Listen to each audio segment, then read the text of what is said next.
Hello everyone, Shroomraver here, and today it is time for our season recap for MBC. Yes indeed, it was a good season. We reached the final, which is great. Our first finals since coming back to Draft League. Unfortunately, it was just a bridge too far. We were one away from taking our first championship since coming back, but unfortunately, just couldn't quite get it done. Lost to the better player in the end. I said it at the time, I'll say it again. A well-deserved championship for who played a great game and had a wonderful season, very deserving of it. So who, big congrats to you, my man. But yeah, I wanted to go over the team as it is. The stats, as you can see, are on the screen. This is up there with like some of my favourite teams I've ever drafted, going way back to when I started Draft League. And honestly, I thought that having to adapt to this new meta would be a real struggle, and it was to start with. You know, it was Addison who said that this meta is really all about like, can I outspeed the thing in front of me and can I OHKO it before it kills me? And that's never really been my playstyle. I'm not a hyper offense player. I'm not really even an offense player. Bulky offense, if anything, balance much more likely. And usually that hasn't really worked in this meta with the power creep going on. But this team was all about being able to play to my normal style, and it has really worked. With just like a lot of bulky pieces getting chip damage and pivoting around to enable my big hitters like I've always liked playing. And this has really allowed me, you know, to do that. You know, looking at the team, I mean, everyone expects Iron Valiant to do bits. You know, I was first pick. It's ostensibly one of, if not the best mon in the meta. So why not take it? And, you know, 16 and 7 from 11. That's up there with the best of them. It absolutely crushed it. And it was enabled by those pieces like the Raging Bolt, the Blastoise, the Ting-Lu, who, you know, the KD doesn't look great for them. But for them, it was all about survivability. Like, you look at Raging Bolt, it came to 10 games, it only went down 5 times. Same with Ting-Lu, it came to 11, only went down 6. So, like, half the games they came to, they may have only got 3 kills apiece, but they were living, they were surviving, they were getting chip damage, and they were enabling the other bits to do well. Same with Blastoise. Like, I only bought it offensive once, and it absolutely failed, because I was out-prepped by a slow Mamoswine of all things.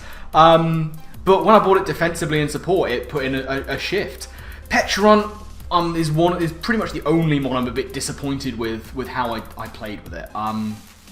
It didn't do as much as I would have liked it to have done. It was fine in some cases, but could have done better. It was the back half of the team that really put in a lot of work, and they didn't come that often, as one would expect. I mean, Talonflame was huge for me at the start of the season, then barely showed again. But went neutral. Meloetta was intended to be my premier Terra Captain. But we'll come to that later. But it did fine. Brambleghast was a surprise factor occasionally, and Tauros, you know, it came to a few games and did a bit of work. So can't really say much fairer than that for the back end of the draft. Until we have to talk about the elephant in the room. A lot of people, when they chose Terras for this league, they went with one really big, high-powered, expensive Terra Captain, and then kind of just a meme pick for other Terra Captains, with the intention of always bringing that big hitter. I decided to go with 2 like upper mid carders, as it were. And Meloetta was intended to be my primary Terra Captain. It didn't come to all that many games. It went 6 and 3, which is great. It only terrored once in the very first turn of the very first game, and it didn't do anything with it. But I mean, let's talk about Glastria. Outside of Iron Valiant, easily the MVP. I mean, 14 and 8 from 9 games for Terra Glastria. It was unbelievably good. And people didn't seem to clock until way too late. The plan with Glastria was always just stay in and click buttons. We don't switch out. I brought it to 9 games, I switched it out twice. It just stayed in and clicked buttons till it died, and sometimes that didn't work, but a lot of times, especially in the playoffs, it really worked. And it took up until really Who to bring things that would just stop it in its tracks, which he did beautifully. So, can't really say fairer than that, but Glastria, like, I keep a spreadsheet of all of my mon stats through my entire Draft League history. It took days to compile. But that one season from Glastria, I mean, and indeed from Iron Valiant, have propelled them both into my top 20. Easily. Which is an incredible achievement. I loved using Glastria. It's become one of my favourites, and was certainly my favourite one to use this season. Outside of, like, Valiant, probably. But yeah, I mean, the team really performed exactly as I wanted it to. It allowed me to play a style that I'm much more comfortable with. And it really allowed those mons to shine, which was what I wanted from the start. So yeah, that's pretty much all I wanted to say about the team, you know, stats on there.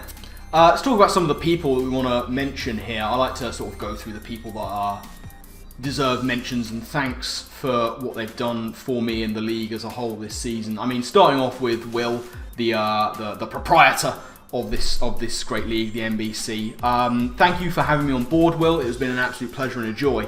I know there were problems, there were issues, but there always are with leagues and running them. I think they were handled pretty well. I know that Will intends to take a bit of a break from running leagues, which is fair. It seems like an absolute mountain of a task to run a league such as this. So fair enough, but I think you've done a great job, mate, and thank you for having me on board. And big shout out to Gray as well for a lot of behind the scenes work, as Gray is wont to do with many leagues.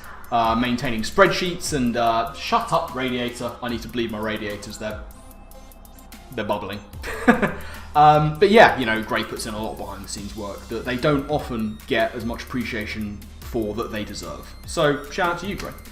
And then of course the council, which Gray is obviously a part of, helping with builds.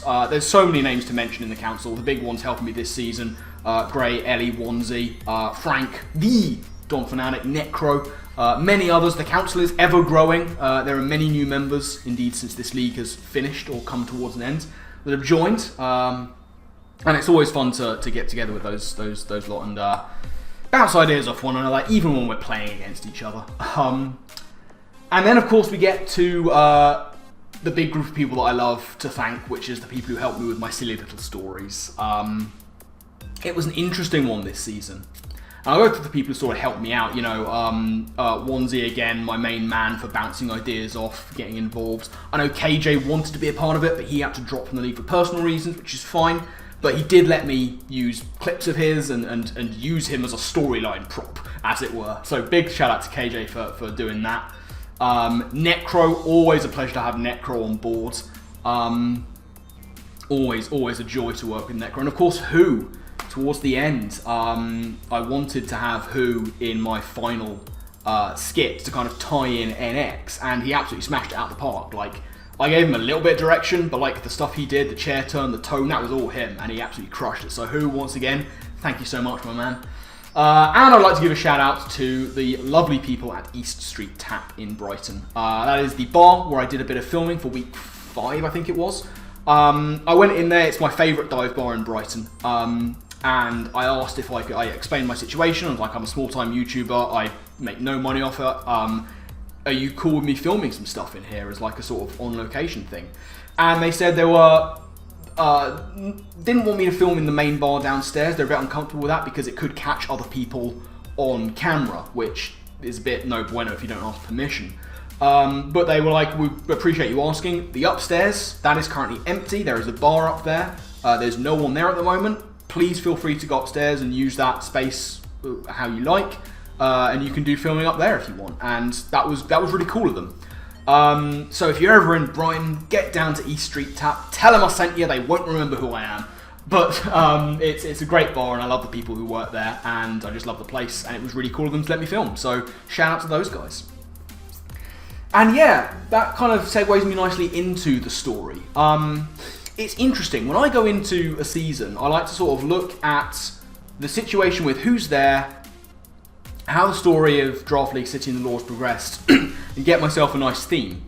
And it's interesting because that often runs throughout, but this was an example of a season where the story changed halfway through, even earlier than that, with the situation that was going on. So we just had PPL Season 3, where we had the sort of mafia power struggle storyline, and this was always intended, this season of MBC was intended to follow on from that and be like, okay, the city's in ruins, there's no one in charge, so there are no rules, and it was intended to be a kind of Mad Max style theming, but that very quickly changed with who was involved, because I didn't at the time really have as many things as I wanted, as many resources to make that vision come to life. So we kind of pivoted into this, away from Mad Max, into this kind of cult storyline, which still kind of fit, because you get like apocalyptic kind of movies and stuff with cults and stuff rising up in the underground. And that was kind of where we went from that, helped along by Alex Wanzi, who gave his own spin on that from his story. But also a big factor and a big influence was Fist, because he of course got the cult, and he became my villain. And he was very open to ideas and bouncing ideas off and using his image and his name, which was super cool. But it also was what allowed me to bring Necro in, one of my favourite people to work with, Necro. It's always a great time to work with him, and allowed me to bring him in and also get him that redemption arc that the Necro Steve-O character hasn't had in my storylines. And it was kind of the enemy is my friend, and who can you trust? And you go to the people that you used to know, and maybe they help you. And we were able to bring a lot of these weird culty storylines, like 3 different ones, all together, which was super cool. And I was able to bounce ideas off like Necro and Wanzi and Lynn, my dear friend Lynn, who she's helped with everything. She helps with team building, with mock battles, with ideas, with voice. She does it all. Lynn, you're a star. And yeah, it was cool to be able to run this cult storyline, but then have the swerve twist at the end with Who coming in. You know, between you and me, guys, I was really not expecting to get to the final. I think many people thought that Fist was going to take that and move on to the final showdown with Who, like old rivals, those two. But it kind of changed, and then Who was able to help step in and tie a lot of things together. It's weird. If I had £1 for every time I have gone into a season, identified a main villain, and then overcome that to have another villain come in at the death, beat me, and win the championship, I would have £2, which is not a lot, but it's weird that it's happened twice. Because that happened with the Don Fanatic and Addison in PPL, and now it's happened with Fist and Who in MBC. And the reason I haven't gone so hard in on the NX things that are happening, but was able to tie them in here, was just because of scheduling. Like, I've had the NX battles, because I've been in the first group, the upload schedule has kind of coincided with the MBC playoffs and final picture. I was in both. They were all happening at once, and I just didn't have time to really dedicate a lot of intro time to NX. So we used the finals here with Who to kind of tie those all together, and I think it worked quite well, and I was really happy with how the story went, and it seems that a lot of you guys watching did like that too, and I'd like to thank you guys as the final thing. It's nothing without you, and I love seeing new but now familiar faces in the comments, like coming along and giving your thoughts on the stories and the battles, and it's great to see. And I love responding to you all and interacting, and it's just a whole ton of fun. Like, these stories, they were what gave me the impetus in life to come back to Draft League in the first place after many years out. And it's been such a cool thing to be able to bring these stories to life and have these like multi-season arcs that hopefully can continue for time to come. So thank you all for watching and giving your support and having your input and having your ideas and seeing what you think of the stories. But speaking of continuing storylines, where do we go from here? Well, as you know, we have NX happening. I've had my group games, they're all uploaded. The other groups, they're uploading in the coming 2 weeks. And then we've got the Singular Limbs picture, which will be more games from me. And then, of course, we've got Stage 2 of NX. So we've got a lot of content for NX coming. In the next couple of weeks, don't know that there'll be too much in the way of Draft League coming your way. I don't have immediate plans. So, you know, we'll have to see how that goes. I've got other projects that have been on the back burner for ages. We might revisit those. But yeah, it's looking like the NX Stage 1 Elims are the ones that are coming up next. Then we've got NX Stage 2 Finals and beyond, really. But yeah, that's pretty much where we stand. I think that's pretty much all I wanted to say as well. Let's probably get some sleep at some point. We've just gone past 3 AM and I thought I'd record now, because why not? Already tried recording this at 2:30 and I forgot to record volume, so great, I need to sleep. But yeah, that's gonna wrap things up from me. Thank you all so much for watching this season and other seasons. Do hope that you've enjoyed and will continue to do so with stuff coming up in the future. But I'm going to get out of here. I've rambled on for far too long, so my final thank you to you all for watching. And I guess with that, I'll see you next time. Laters.